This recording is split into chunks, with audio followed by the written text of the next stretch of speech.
if that had been in Huntington High when Ratcliffe was there, he'd had splinter in his foot. Yeah, but Ratcliffe was 10 times worse than Miller. I guess.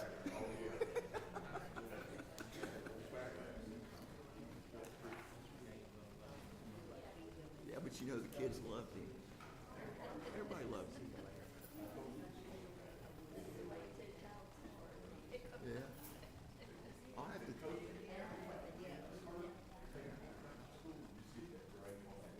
have to tell you the story about Rick Olson taking the piece of pie and the Ponderosa that time. Good morning. Glad to see everybody here this morning. We're studying in the 13th chapter of Proverbs. Bill dutifully finished the 12th chapter for me, so I didn't have to go back into there. So pretty much in this chapter in Proverbs, we're going to kind of continue with Solomon's wise saying. And in this chapter, he's going to counsel the readers to be sensible, hardworking, and as well as honest. And this is going to, allow us to be content with what we have and to enjoy life and to bless our descendants with some things. And also kind of one of the themes here is that laziness leads to trouble and ruin, as does the lack of discipline. So there's a lot of good information in this chapter. And I think there's a lot of stuff that we can really relate to in our lives and can apply to our lives to be better Christians. So before we go any further, I'd like to repeat Peter's, if you would, to lead our minds in prayer. Heavenly Father, we thank you for this opportunity we have this morning to be here together to study your word. Ask you, Father, to give us things and thoughts that we can carry with us through this week to be better people that are Christians for you. Bless David as he leads us in this discussion. We ask these things in your son's name.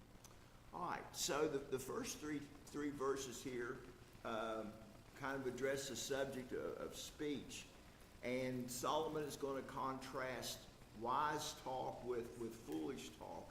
And he insists that prudent to takes good advice, and people who are reckless reject good advice. And it's also desirable to be careful about what we say and not to just blather out things that really doesn't mean anything.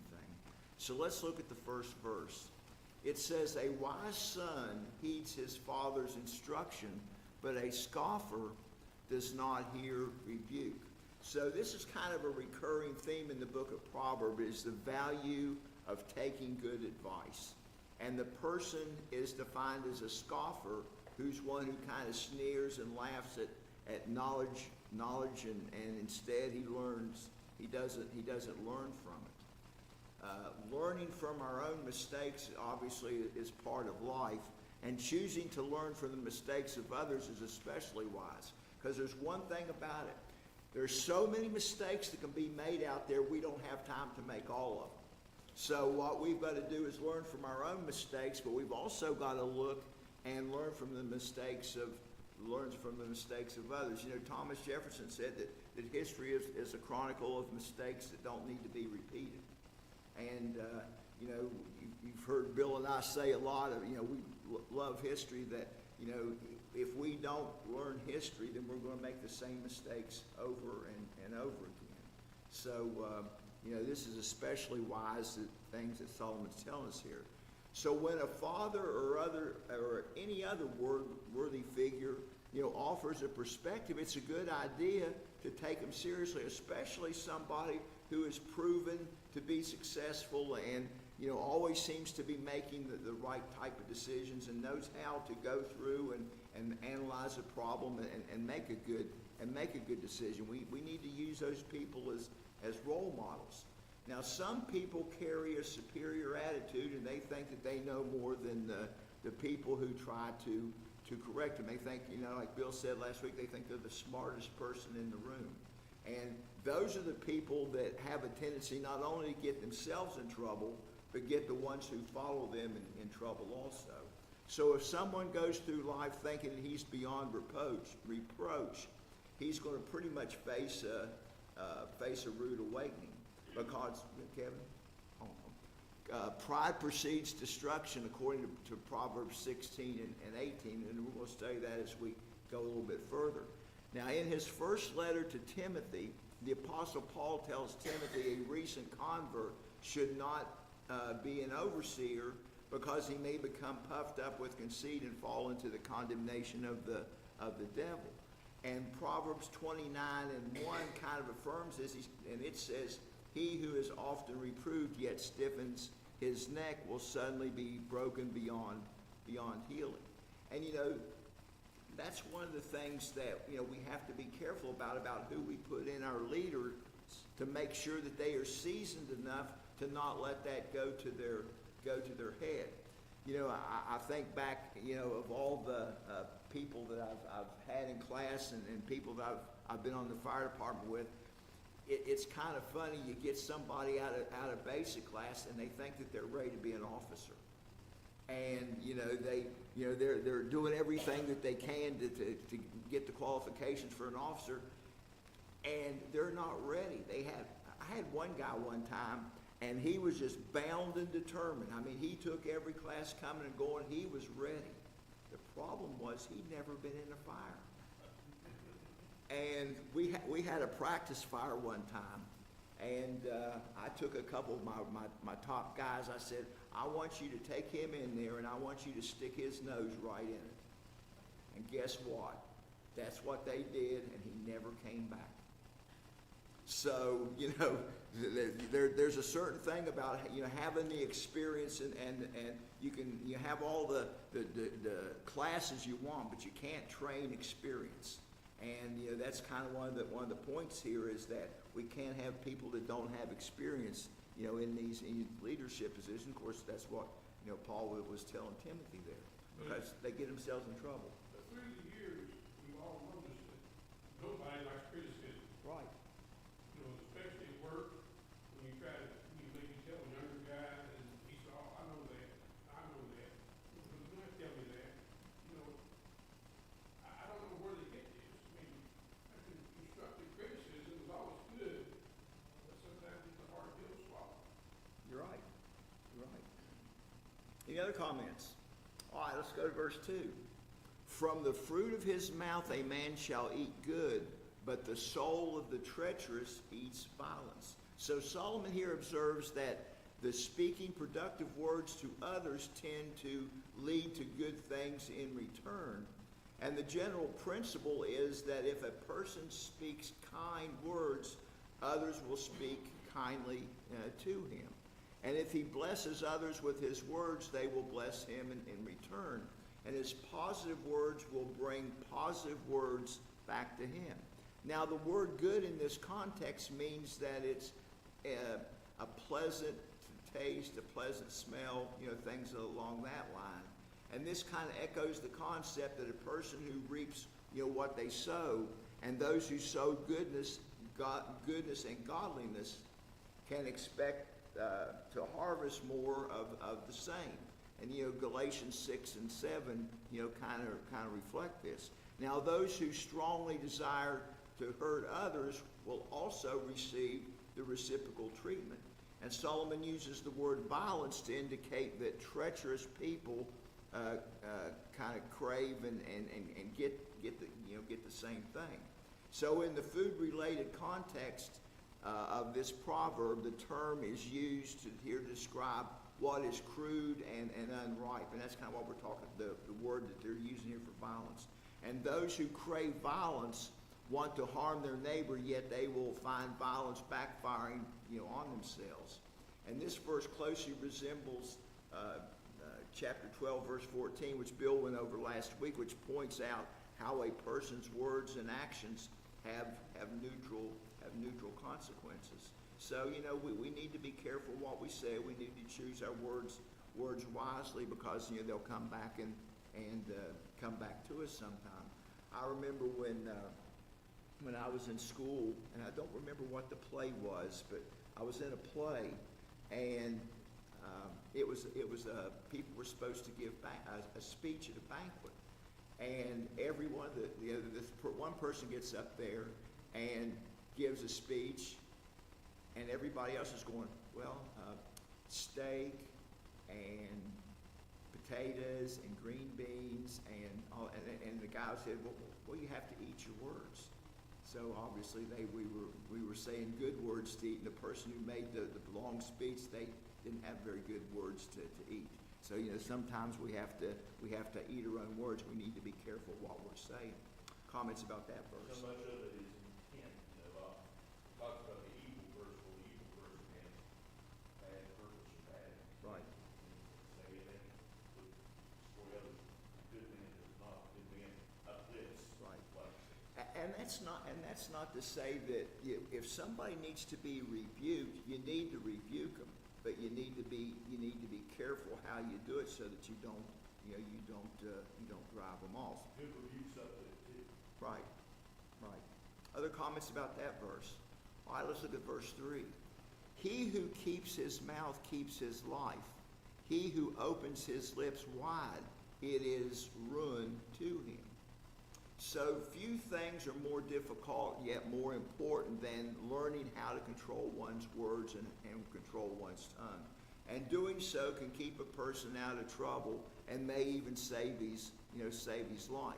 And this is, kind of a repeated lesson of the book of Proverbs.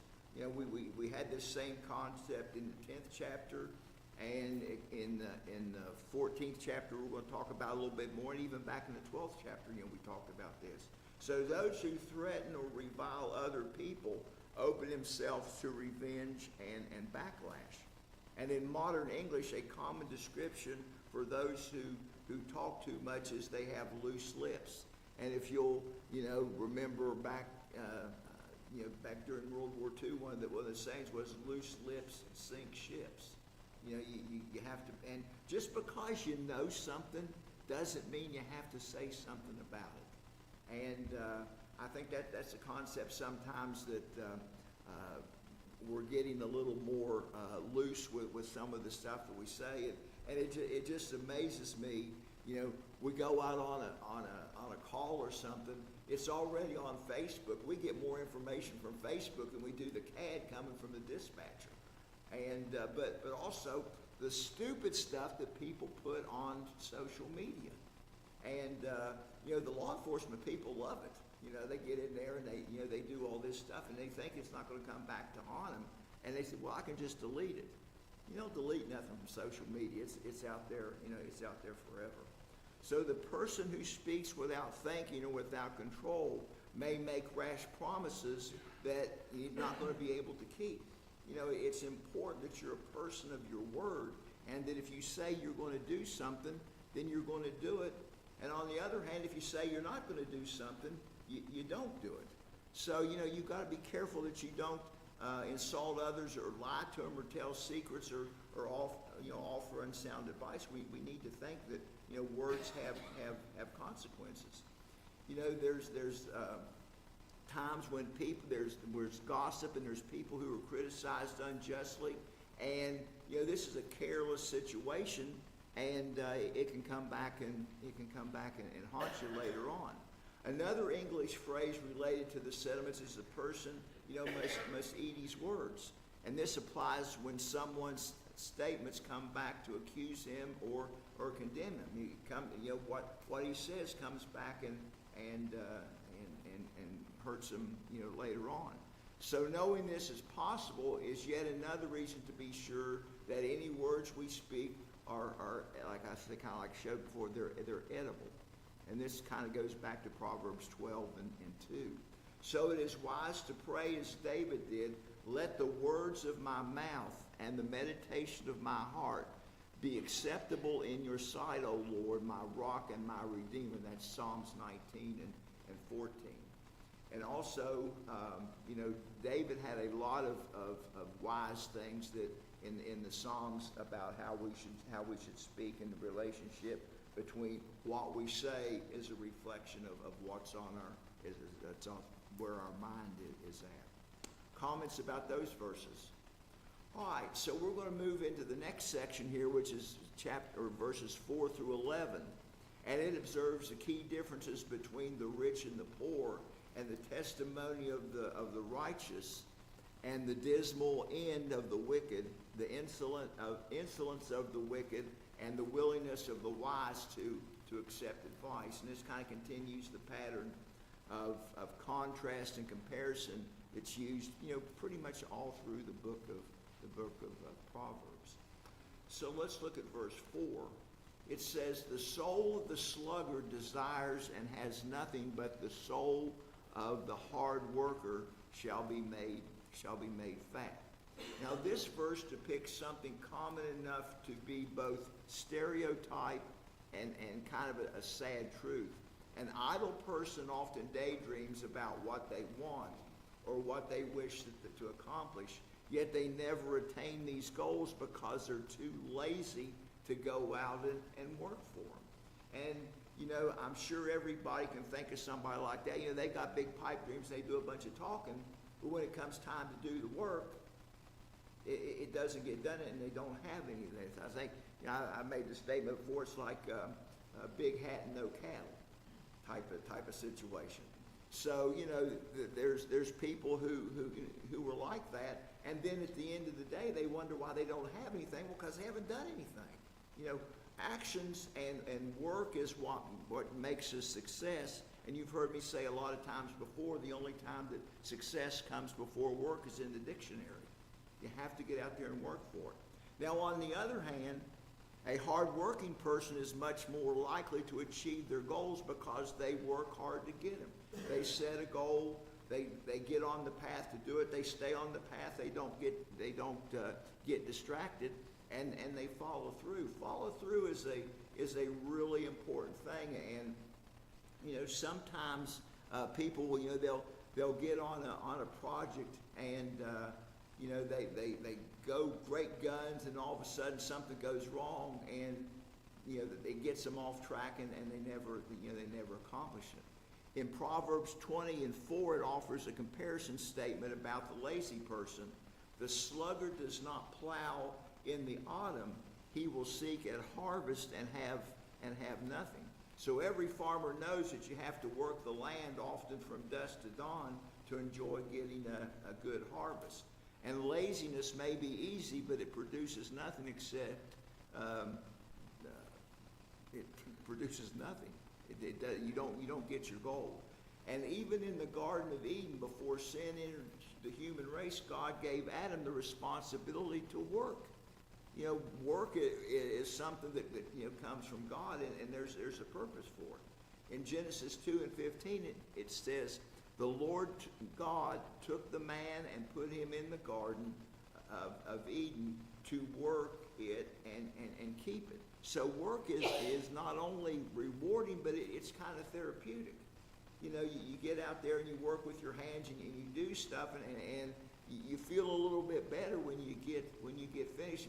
You may not feel better physically, but you feel better, mentally with the deal. And there's a good feeling about accomplishing a goal and following through and seeing the fruits of your work.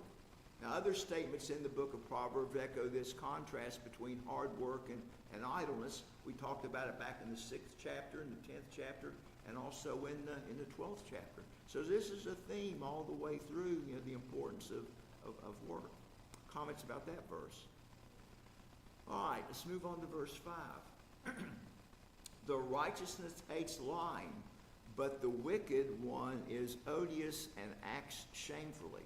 So according to this verse, godly people have a natural distaste for lies and deception. And in contrast, immoral people often deal in dishonesty, which brings consequences. And this reinforces their statements about the danger of lies and the association between honesty and godly wisdom. There are people out there that the only way you can tell that they're lying is to see if their mouth's moving. And there's a lot of people out there, and they don't think anything at all about telling a lie. Okay, and that's not the way you need to be. You need to tell the truth. And if you tell the truth, you don't have to worry about what you said before, because the truth is always the same. And eventually, you may be a good liar up front, but at the tail end of it, it's all gonna come out, because you just can't keep a lie going. There's nobody that's that smart and has a memory that's, that's good. And the funny thing about it, a lot of times, a kid can figure out that they're lying sometimes better than an adult can. So falsehoods include more than verbal lying. Hypocrisy is a form of falsehood that Jesus condemned in the religious leaders of his day.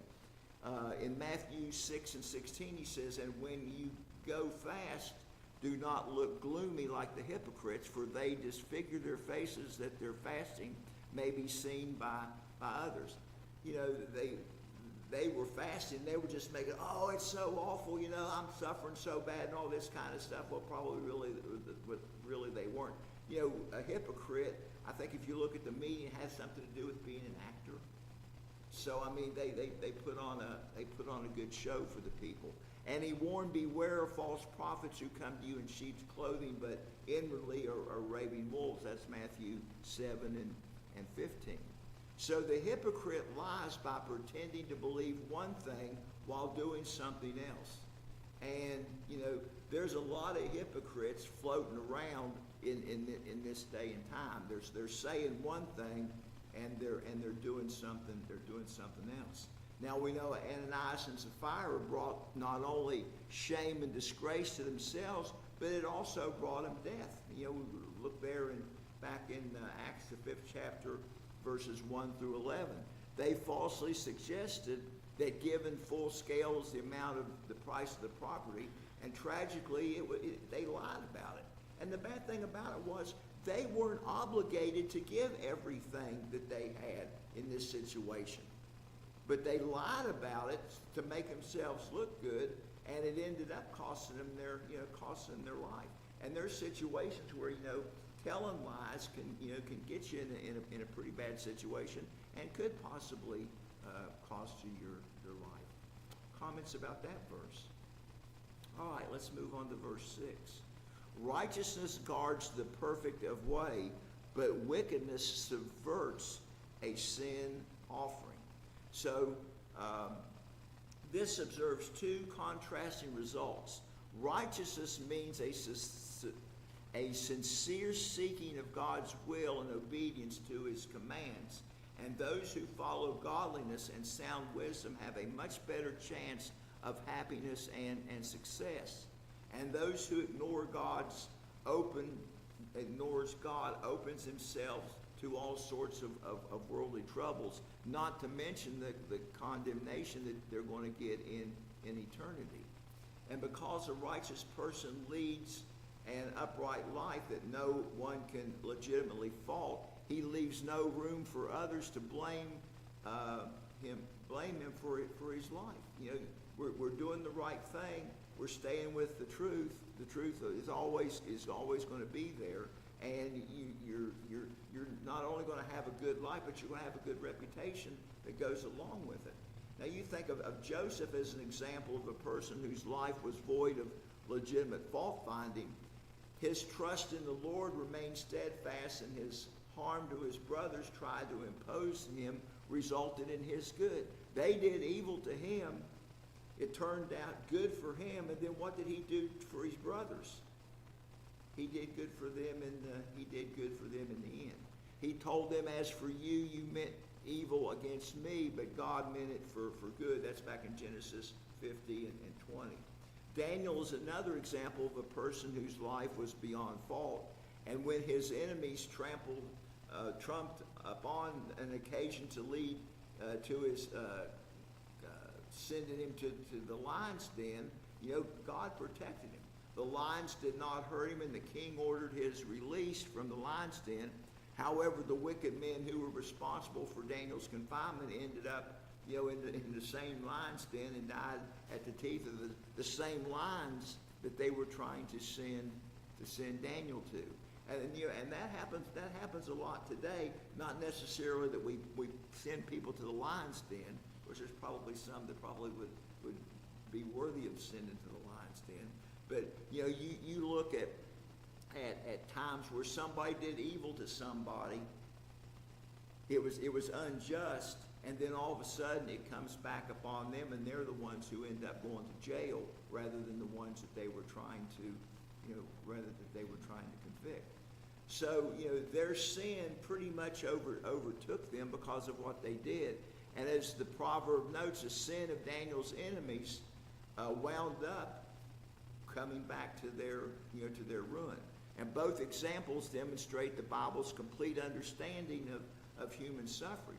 Now, we've talked about this before, but a proverb is a general statement of common sense.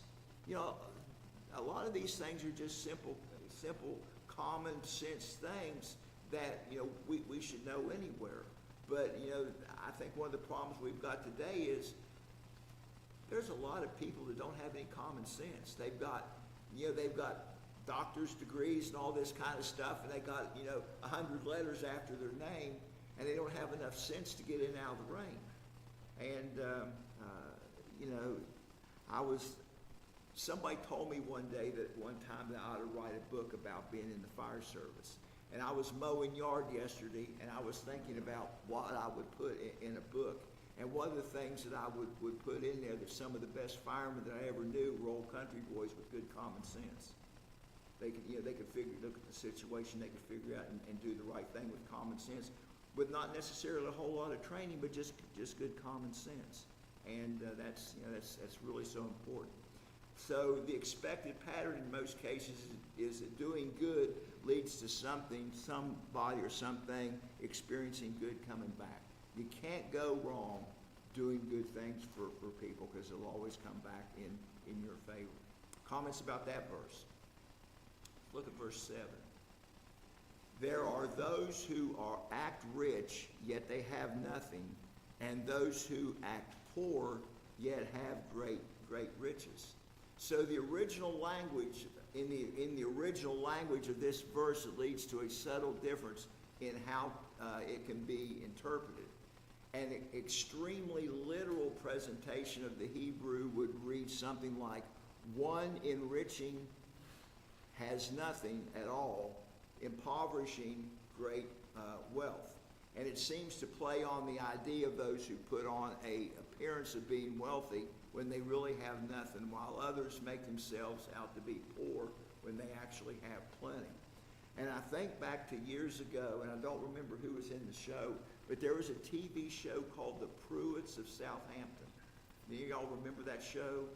And I remember in the song that they played before it talked about the Pruitts of Southampton looked like the richest folks, but when it came right down to it, the Pruitts were flat broke. And it was kind of like the Beverly Hillbillies in reverse. These people, they lived high on the hog and they didn't have anything. But they put on this big show, the limousines and all that kind of stuff, and but they were broke. So another possible meaning here is those who focus on material wealth are spiritually poor, and those less concerned with worldly wealth are spiritually rich. And this is, again, another theme that goes through Proverbs. We talked about it in the 11th chapter, and in future chapters we're going to talk about it also. So either view has support from Scripture. Both lessons are supported elsewhere in the book of Proverbs. And the hypercritical booster who has no wealth is insecure. To boast his self-esteem, he pretends to be wealthy. So you've got somebody who, just for their own self-esteem, they build themselves up with, just to make themselves feel good, but actually they don't have anybody. But somebody who's kind of humble and doesn't talk a lot about the stuff, a lot of times they're rich. And you think about how in the news every now and then they'll have somebody who maybe is a janitor and lives in a one-room house or something like that, and they die and they leave a couple $1 million behind to somebody. You would not ever pick those people out as somebody who had great worldly wealth, but they weren't out there bragging about it.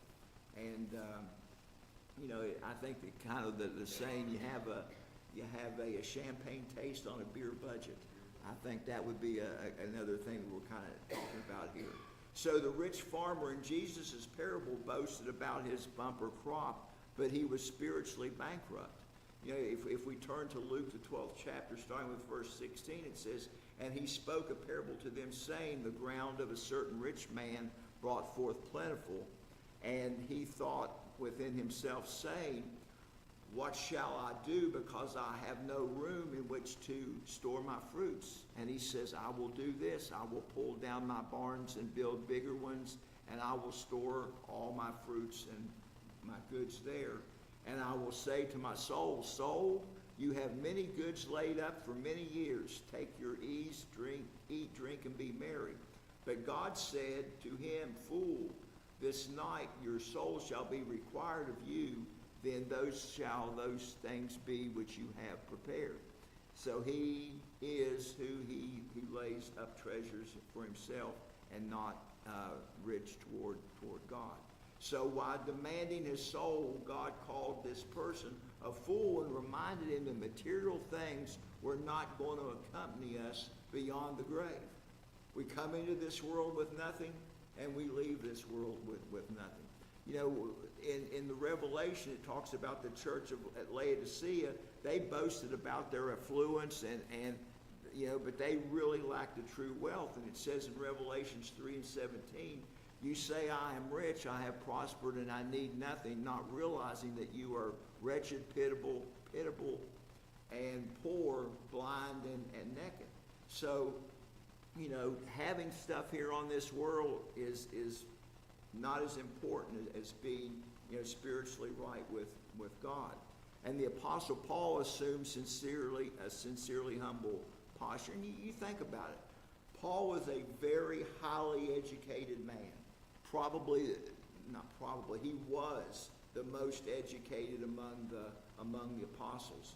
But, you know, you look at how he did things and how he humbled himself, and if you didn't know what Paul's background was just by, you know, reading what he did in the Bible, you would think that he didn't have that high education. But, you know, he had his mind in the right place. He wrote in 2 Corinthians 6:10 that he was poor, yet made rich, and had nothing, but he possessed everything. He was right with God. He had his mind in the right place, and he had his priorities in the right place. So it's better to be spiritually rich than vain to have material wealth. And if you've got wealth, you know, you shouldn't flaunt it. You should use the wealth for good. Comments about that verse? All right, let's move on to verse 8. "The ransom of a man's life is his riches, but the poor does not hear rebuke." So this proverb uses an unexpected twist to uncover a hidden advantage of poverty. A rich man can ransom themselves, and this might mean to buy themselves out of trouble, but in the context it means a more literal ransom. This is the fee demanded by someone in return for a capture or kidnapped person, or to free a slave. So you think about, the rich person is subject to ransom demands because of their wealth. Their wealth puts them in a position where they have to kind of worry about, well, maybe somebody will kidnap me or kidnap my kids or something like that to get a ransom. And, you know, history is full of examples of that.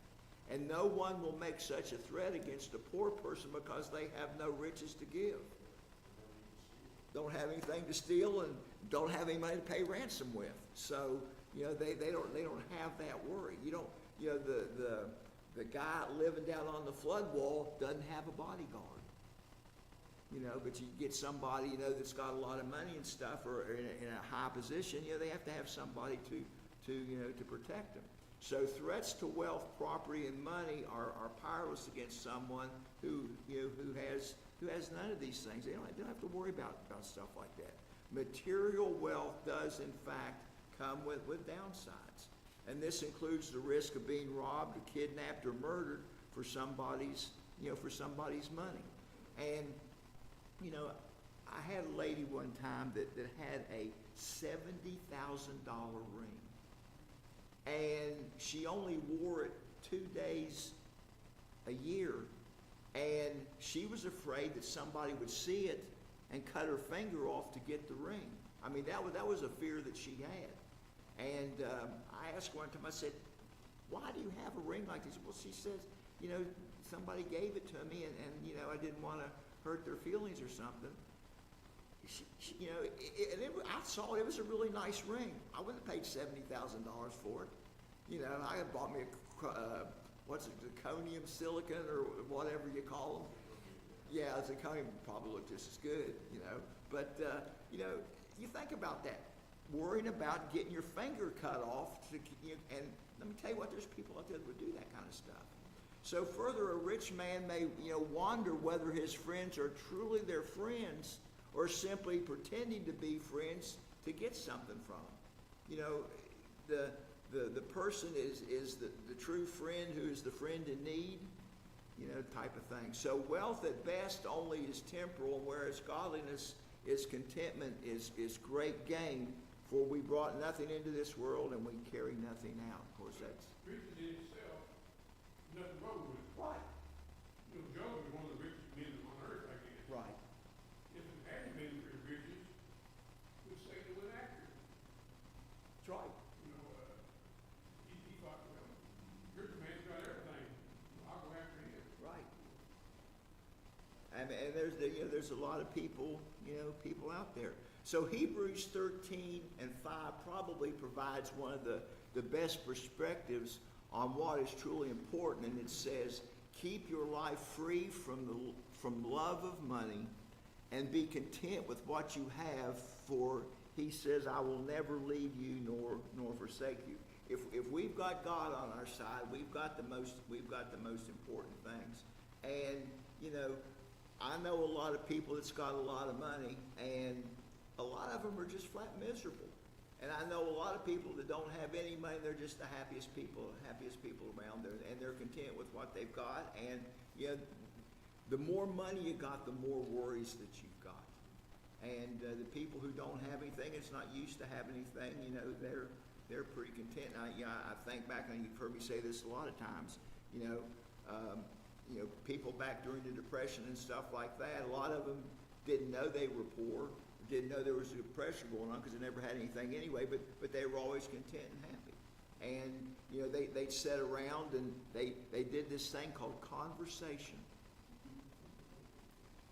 They didn't have very good thumbs, but they had good conversation. And, you know, you think about it today, our kids, and this is our fault because we let them do this, okay? They're sitting at the kitchen table texting each other instead of talking to each other. And, you know, that's the type of thing, you know, that also we're kind of talking about here. You know, those cell phones ain't cheap. Last time I checked, you know. All right, let's move on to verse 9.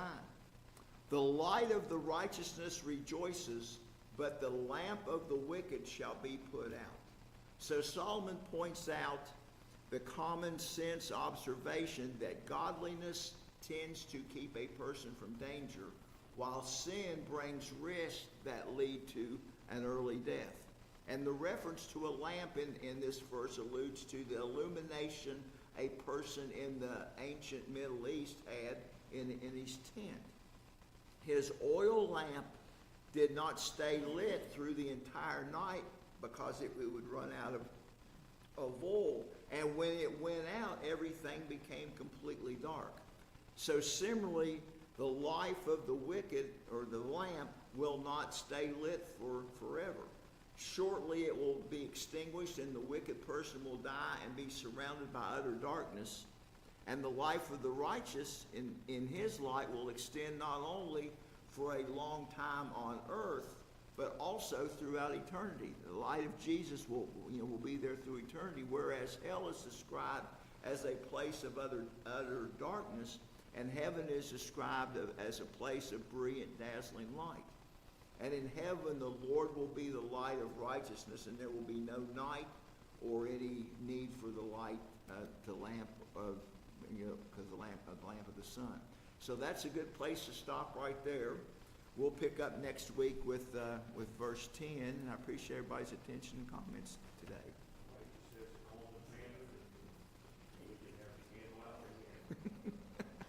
That's a good thought there. last Sunday in the month. Yeah. My granddad used to say, common sense is worth more than a new $10 bill in your life. That's right, you think about it, yeah. I never did really understand what he meant.